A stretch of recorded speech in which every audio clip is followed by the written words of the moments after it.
On behalf of more than 13,000 associates, it's my pleasure to be with more than 100 great store managers that are going to give the command.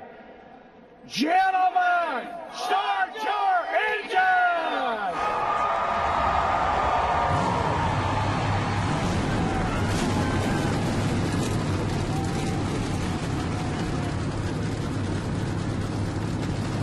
Bristol, Tennessee, up on the wheel. Boogity, boogity, boogity. Let's trade some paint, boys.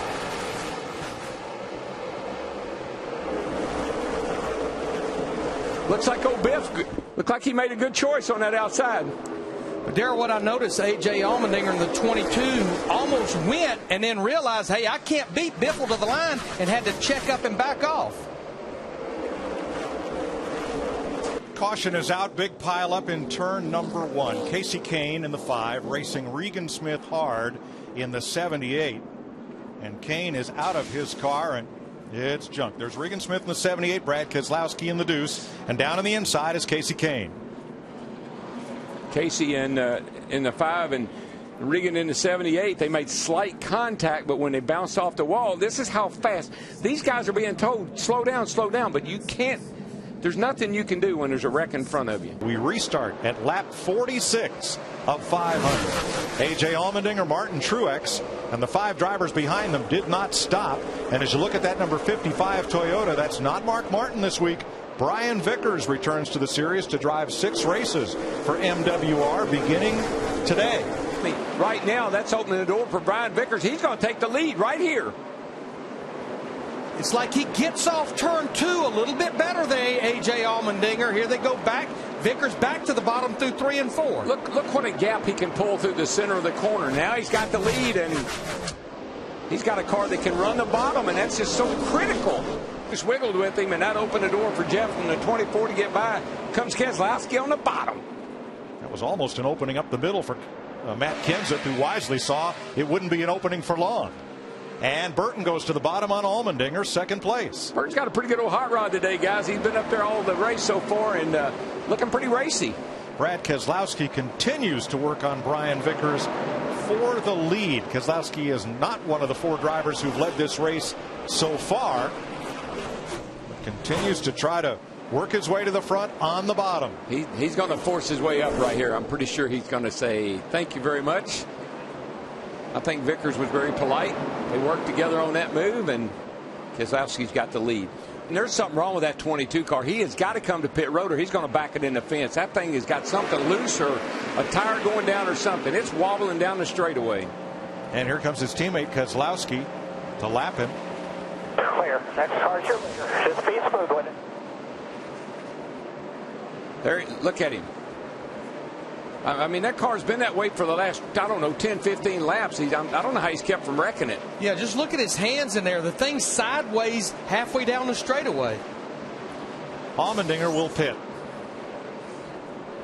Now he's pitting on the back straightaway. So turn 2. Hands off for him. Once his stop is complete, he'll be able to leave right there just outside of his pit box into turn 3. As they make these green flag pit stops, as Kenseth's going to try on the high side, he'll just drive past Brad Keselowski. Keselowski's coming to pit road. And at 93, Travis Kvapil shot through because he's on fresh tires. He had already made his pit stop, Matt. And they stayed out the first time, but now the car's way too free for the one car, Jimmy McMurray. Meanwhile, Keselowski's in. Bad angle. He says, though, the car still has wonderful drive off. A little bit tight in the center, but that's how it's been the entire race. Solid stop so far. Work going on the left side, guys. And how about Clint Boyer up in the top 5? About 3.3 seconds back. Steve? Listening to Dale Earnhardt Jr., he told Steve Letarte the adjustment you made on the last stop helped. And Steve said it was just a quarter turn of a track bar adjustment. And Darryl was talking about the nationwide races in which Dale Earnhardt Jr. ran yesterday. His spotter, TJ Major, said, good job. You run the same line you did yesterday. What are Brad Keselowski and his team saying as he closes in on Stewart? You like swallowing razor blades here, man. It's not going to be easy. Keep working on them. 5 back to Matt. How many to go? 220 laps. Like patting the porcupine, man. It ain't fun. Keep digging. You're doing great.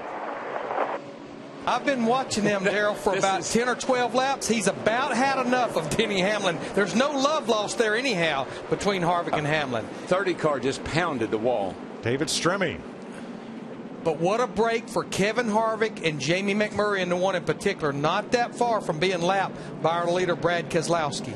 Well, Harv's leading a pretty charmed life today. Go through that wreck he went through, the damage he has on that car, and Smoke's persistence paid off. He ran Keselowski hard to try to stay the first car one lap down, and now he gets the free pass. The Blue Deuce gasses it up into his pit box. He says, if anything, we're a touch worse in the center of the corner. Slight track bar adjustment. He feels like his car from the middle of the run off, Steve, is just a rocket. Matt, Dale Earnhardt Jr. just reiterated that he's got too much rotation in the center, and that makes him loose off. 4 tires for Dale Earnhardt Jr. and an air pressure adjustment on the 88. Keselowski wins the race off pit road. He and Kenseth like they're welded together. And they're respecting those timelines today, Larry. I mean, they know there's more lines here than there was back last year, and the guys are really being cautious.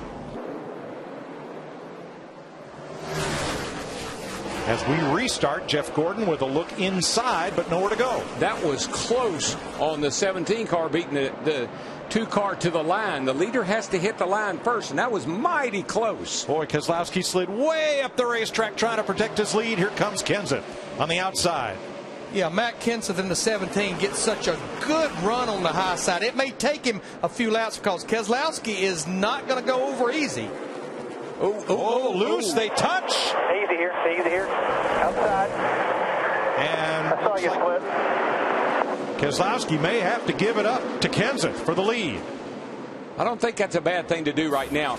Brad's car's been awfully good after several laps. Get the air pressure built up a little bit and get that bottom working for you. You'll be okay. Cautions breed cautions. When we left you, Dale Earnhardt Jr. and Jeff Gordon were battling side by side for 5th. Watch the contact between them and watch the left rear tire on Gordon's car, top of your screen. It's all good, all good. They make contact right there, and when you go by, you see the left rear is down. And that's right about where the tailpipes exit on the right side of Dale Earnhardt Jr.'s car. Yeah, you can see a little damage on the side of Junior's car where the tailpipes got in there, the jack stop. 5. Pace car scoots Get ready. Green. Everything's rolling good up there. No pressure mirror. 48 half max. Everything's rolling good in front of you there. Real good. And Brad Keselowski powered past Matt Kenseth to reclaim the lead. Those 4 car lengths are worth about 0.4 of a second. Here's the pass for the lead. They were side by side for about a full lap. And Kenseth went way up high, and Keselowski shoved it deep into the corner and emerged with the lead. And Larry Mack, Brad Keselowski came on the radio 2 laps ago and started yelling, get ready, get ready, get ready. I may have a flat. Joey Meyer, his spotter, also his pilot, looked at the right sides, said those look fine, the lefts look fine. He said the lap before you went a little too high and got up in the marbles. Maybe you got a little bit of stuff on your tires. Give it a lap or 2 to clean off and get back to us. Well, whatever he's got, he better leave it alone. He just ran like 2/10 quicker than the other guys that he's racing with. So it looks okay from here. Caution waves as Stewart impacts the wall between turns 3 and 4, spoiling what was a really nice 9th place run. Yeah, I don't know if he's got that much damage or not. I think he just got the back of the car. Ready for the restart on worn tires. Keselowski, Kenseth, Vickers, and Truex. It was real borderline again here on the restart as to who beat who. It looked like that 17 beat the 2 to the line again to me. And here comes Boyer pounding the bottom on fresh tires in the 15. Right now, he and Matt Kenseth, their times on the stopwatch pretty much mirroring each other each lap. Might be a lapper. Brendan Gaughan and maybe Carl Edwards between Keselowski and the finish line. White flag in the air. 1 to go. Here clear. 5 back. Go ahead a minute. You're nervous. Don't worry. It's got plenty of fuel. Dale Jr. off the pace. And here comes Brad Keselowski for Roger Penske. fifth career Sprint Cup victory in 93 starts. Keselowski wins the Food City 500. Darrell, there's just something about that blue deuce in Bristol. It doesn't seem to matter who drives. It really doesn't, does it?